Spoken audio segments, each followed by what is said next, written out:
Kuala Nerus, majlis bertunang terpaksa dibatalkan dan digantikan dengan majlis kenduri arwah, kata Din Ismail, 68, bapa kepada Allahyarham Ahmad Yusof yang lemas di Sungai Terengganu dekat kampung Bukit Tumbuh di sini tengah malam tadi.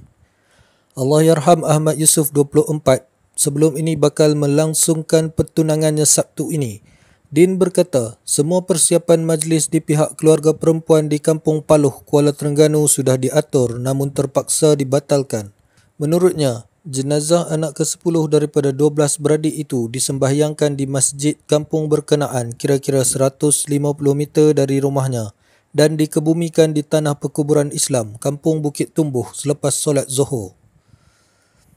Menceritakan mengenai kejadian itu, Din yang mengusahakan kilang menerap batik berkata arwah anaknya dikatakan setiap malam bermain bot kawalan jauh di sungai bersama rakan karibnya yang tinggal berjiran selepas menunaikan solat Isyak.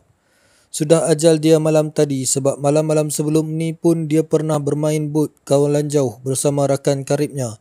Nak jadi asbab bot dia mengalami kerosakan dan hanyut jauh dari jeti menyebabkan dia terpaksa berenang untuk mengambil bot itu. Arwah dikatakan sudah berjaya mencapai botnya tetapi pada masa sama dia mengalami kekejangan otot.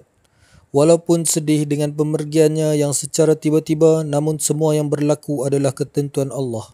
Sebelum ini, arwah jarang ke kawasan sungai tetapi disebabkan hobi barunya bermain bot kawalan jauh sejak 3 bulan lalu, arwah boleh dikatakan kerap ke kawasan sungai bersama rakannya. Menurutnya, ketika kejadian dia berada di Masjid Kampung Tokku, Cabang 3, Kuala Terengganu kerana mengikuti jemaah tabligh dari Jawa Tengah, Indonesia di masjid berkenaan sehingga esok.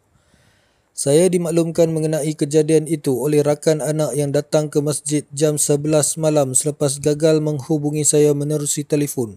Kebetulan telefon saya tertinggal dalam kereta dan segera pulang selepas dimaklumkan mengenai kejadian itu.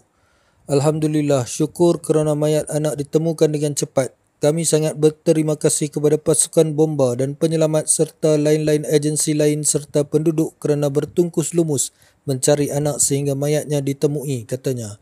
Mangsa dipercayai lemas selepas mengalami kekejangan otot ketika berenang untuk mengambil bot kawalan jauh miliknya yang mengalami kerosakan. Rakan arwah Muhammad Daniel Hafriz Abdul Halim, 26 tahun yang melihat kejadian cuba menyelamatkan arwah namun gagal dan hampir lemas sebelum berjaya diselamatkan orang awam yang berada di lokasi kejadian.